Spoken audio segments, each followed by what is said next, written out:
美国总统川普讲，一定要甲格陵兰摕到手。有丹麦工程师就开发出一款反制美国产品的手夹软体，这翕相就会当知影讲，敢是用到美国货。不过专家是表示讲，就讲 iPhone 甲 Microsoft 拢是美国货，若要讲袂用到，是应该是无啥可能。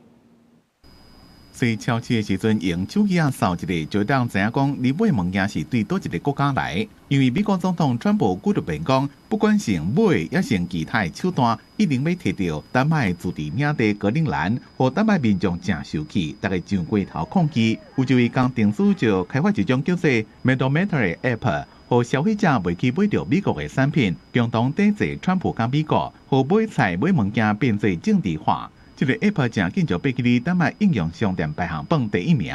You can now take a photo of several products, and it will analyze.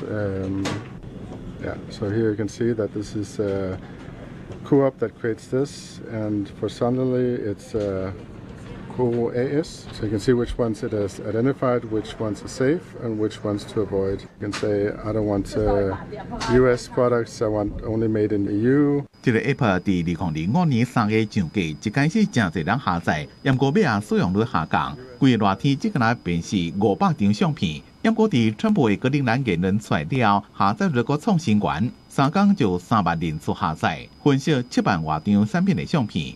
1月23，川普伫咧接受访问时阵讲，美国将会得到伊想要的一切，要摕到格陵兰领头美军基地主权。Medometer 这讲的产品扫描次数就要加4万遍。 So because of Trump's politics, of course we do boycott, but we don't know all the American goods.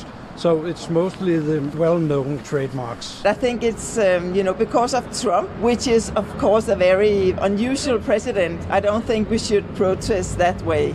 除了 Medometer 以外，还有一种叫做 Non-USA 的 App， 下载量已经超过10万遍。在上高峰的时阵，每分钟会收到526件需要辨识的产品。根据哥本哈根大学经济学教授的研究，其实丹麦卖美国产品真少，大概只敢占所有产品的1%到3%。真正上侪丹麦人用的是美国的科技产品。 像是 Apple 的 iPhone， 也有 Microsoft 的软体，而且这款反美国的 App 也拢是对 Apple 也有 Google 的应用程式商店内面下载。